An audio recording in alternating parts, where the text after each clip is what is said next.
প্রত্যেক কথায় কথায় একটা অক্ষর আছে। যারা অক্ষর চেনো তারা আমাকে বলো কোন অক্ষরটা আছে। দামিনী, দাম, দমন, রুচি, দর্শনে, দূরে গেও, দরদ, দাপ। এই কোন অক্ষরটা বারবার আছে? কোন অক্ষরটা আছে বলো, একজনকে বলো কোন অক্ষর। জানি কিন্তু বলতে লজ্জা লাগছে, তুমি তো বলবে মাইকটা আছে তোমার কাছে। দ দ কি বাবা, দ আছে তাই না? এই যে পদটা উল্টো পাল্টা ব্যাখ্যা করলে হবে না, একটাই শুধু ব্যাখ্যা, দ্বিতীয় কোনো ব্যাখ্যা নাই। যারা মহাজনী পদাবলী লিখেছেন, মহাজন যারা, ওনারা কিন্তু একেবারে সম্পূর্ণ ব্যাকরণগত রীতি মেনে পদাবলী লিখেছেন। মন দিয়ে শুনবেন।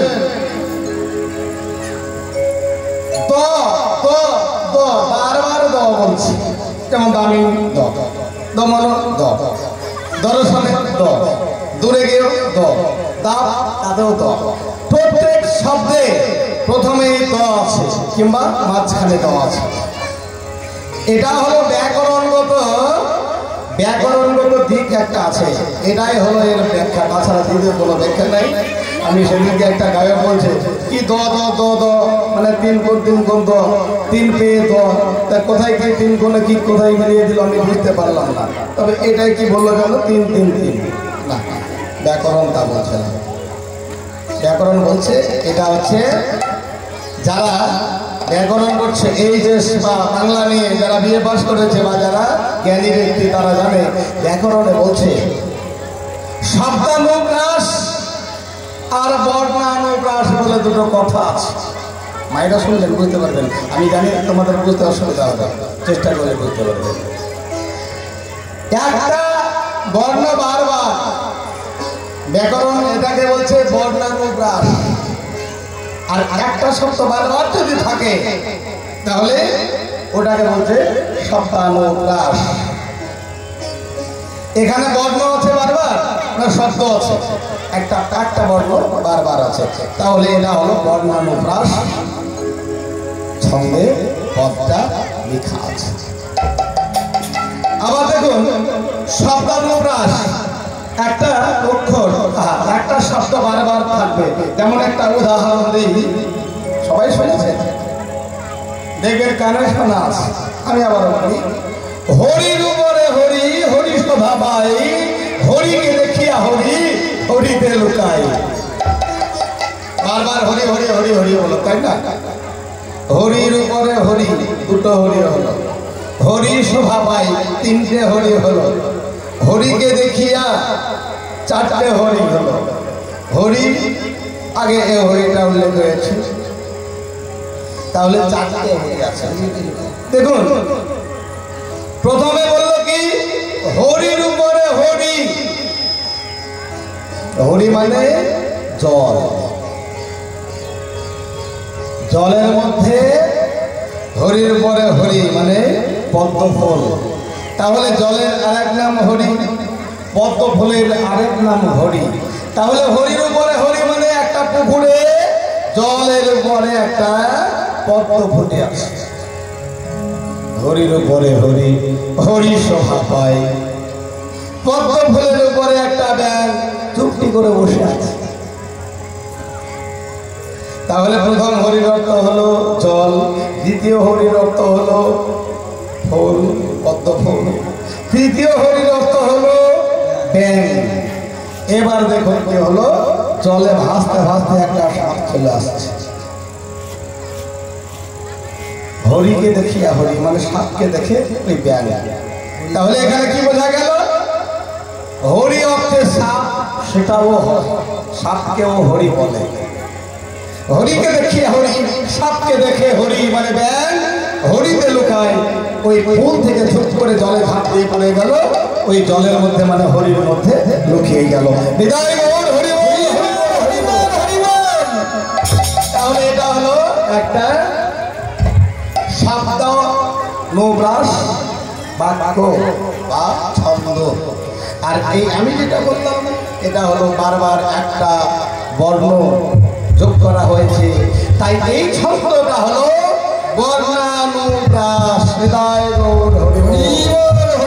তাহলে অর্থটা দেখুন, বিষ্ণুপ্রিয়া বলছে ওরে কাঞ্চনা, আমি দেখলাম কি জানিস, দামিনী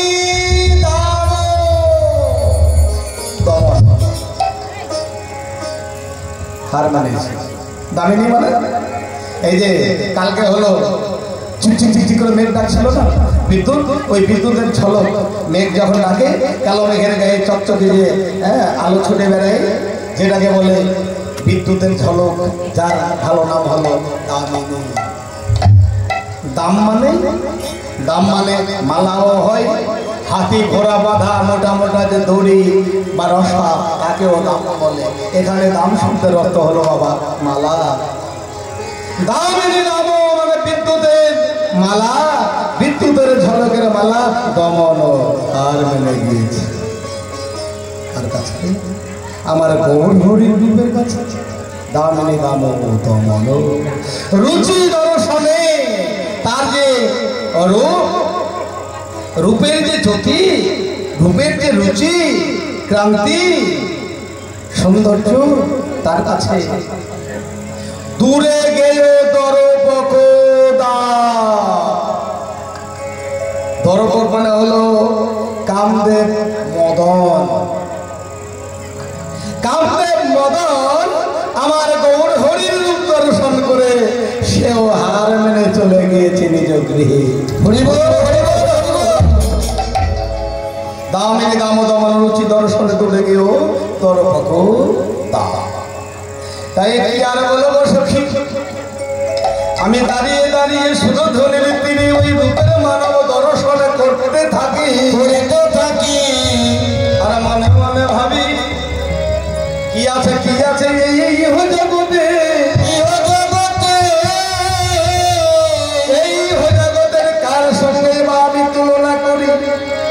হ্যাঁ গো, তোমার সঙ্গে আমার সাথে, তোমার স্বামীর সঙ্গে রামের, যদুর সঙ্গে মধুর সঙ্গে শুধু এটা হয়তো কিছুটা মেল থাকতে পারে, কিন্তু আমার গৌর হরির সঙ্গে গৃহ জগতে আর কি আছে যে তুলনা করা যাবে? তবু আমি রূপ দেখে প্রথমে একটা কিছুর সঙ্গে তুলনা করতে গিয়েছিলাম, কিন্তু আমি হাত মেরে গিয়েছি। কার সঙ্গে জানিস? আমি প্রথমেই তুলনা করেছিলাম শোনো সমতা হে,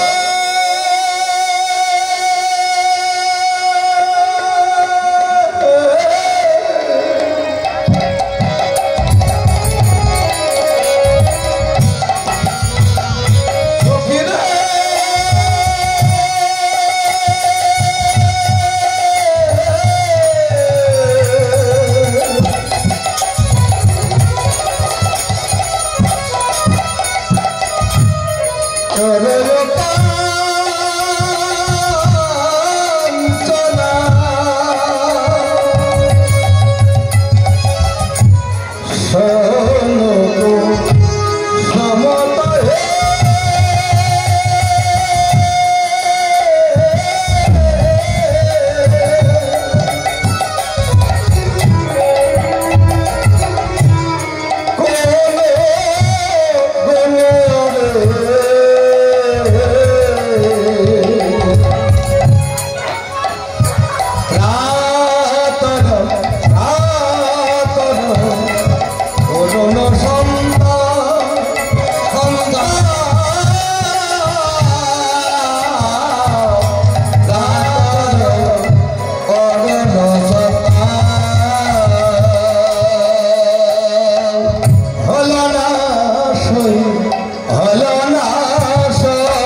সূর্যমুখী ফুল নয় মা,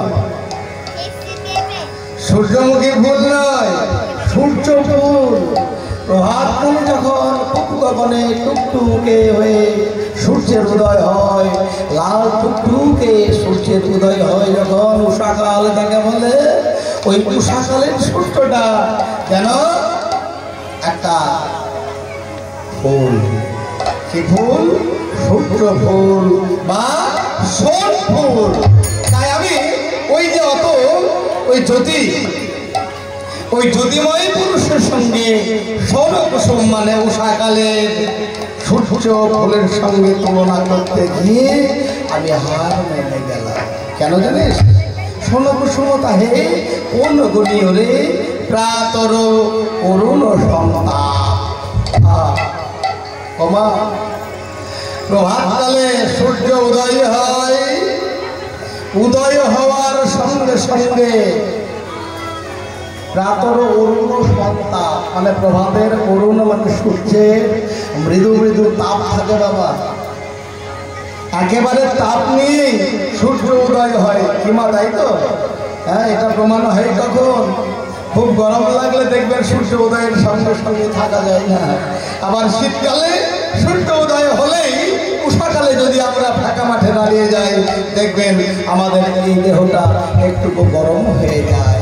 কিন্তু এই গৌর হরি একেবারে নিষ্পাপ নিস্তার।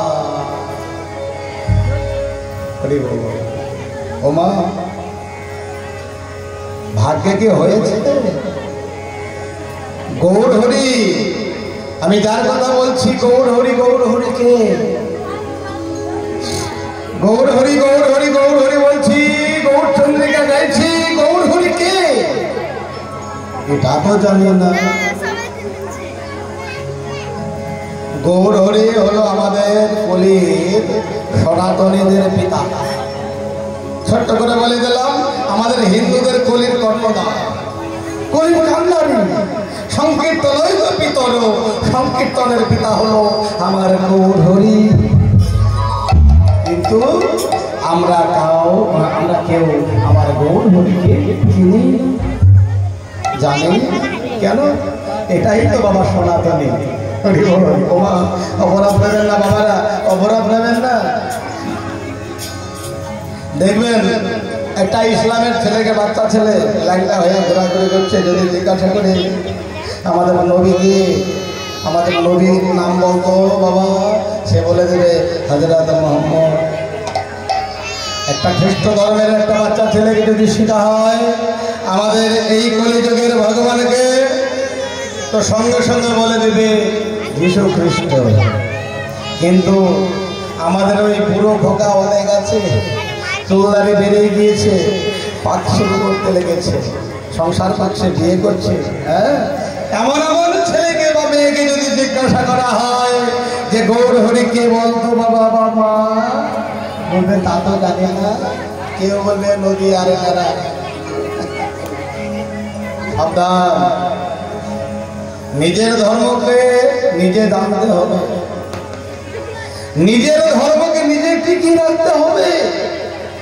না কোন রাজনৈতিক ঠান্ডা লেগে যাবে, ঠান্ডা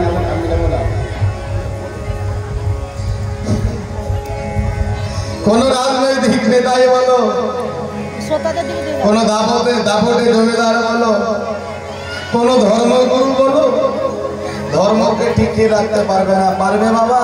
একবার ভেবে দেখো, কেউ পারবে না। পারবে কে? আমরাই যদি রাখতে চেষ্টা করি, আমরাই যদি নিজের ধর্মকে ধরে রাখি, তাহলেই ধর্ম থাকবে, তাছাড়া কিন্তু ধর্ম থাকবে না। ধর্ম কাকে বলে? হরিবল হরিবল হরিবল। নিজেকে ধরে রাখার নাম হলো ধর্ম, নিজেকে ধরে রাখার নাম হলো ধর্ম। নিজেকে জানতে হবে, চিনতে হবে, আমি কে, আমি কোথা থেকে এসেছি। ধর্ম ধর্ম নিজেকে ধরো, নিজের মধ্যেই সব আছে, এটাই হলো ধর্ম। একদিন বাবা বাংলা কিছু ভক্তদেরকে নিয়ে বসে আছে সন্ধ্যাবেলায়। হ্যাঁ, ভক্ত বলছে বাবা বল ধর্ম কাকে বলে? শালা ধর্ম কি জানিস না? মানে বাবা পাগলা রামকৃষ্ণ ঠাকুর, হ্যাঁ, এনারা এইভাবে কথা বলতো, শালা শালা শালা সবসময় লেগে থাকতো। শালা শব্দের অর্থ আছে, পরে বলছে বলছে শালা এটা জানিস না, ধর্ম মানে কি জানিস না, একটা পাতা নিয়ে আয়, একটা পাতা নিয়ে আয়। মানে তৎকালীন ওই হোগলা পাতা বা তাল পাতার মধ্যে নল খাগড়া দিয়ে এই ভূষকালী জলে বলে লেখা হতো। বলছে পাতায় লিখলো ধর্ম, বলছে আরো একটু ভেঙে লেখ ধর্ম, আরো ভাঙ, আরো ভেঙে ভেঙে লিখে ফেল, বলছে ধরো মম। তাহলে দুটো শব্দ এক জায়গায় হলো ধর্ম, আর আলাদা আলাদা করে ভাঙলে ধরো মম। মম মানে নিজেকে ধরো, নিজেকে ধরো, নিজেকে ধরে রাখার নাম হলো ধর্ম। তাহলে বুঝতে পারলি? বলে হ্যাঁ বুঝতে পারলাম, কিন্তু আমরা সনাতনীরা এটা বুঝতে পারি না। হরি বল হরি বল। এই যে 25শে ডিসেম্বর আমাদের বাংলাদেশে তো প্রচুর হয়, বাঙালে তো তোমাদের এখানে হয় কিনা জানি না। 25শে ডিসেম্বর কেক কাটা হয় তো হয় বাবা, বুলবুলিয়া বলছে ওই কেকে কেক কাটো দেখি, হাত তোলো। হরি বল হরি বল। ভুলে ভাই আমার কাজ করবেন না, ঠিক আছে, না জানাই হয়ে গিয়েছে, হ্যাঁ না জানাই হয়ে গিয়েছে, ঠিক আছে। আর কোনোদিন যেন কেক কাটা না হয়। না না কাটবেন, কেন কাটবেন না? যদি যদি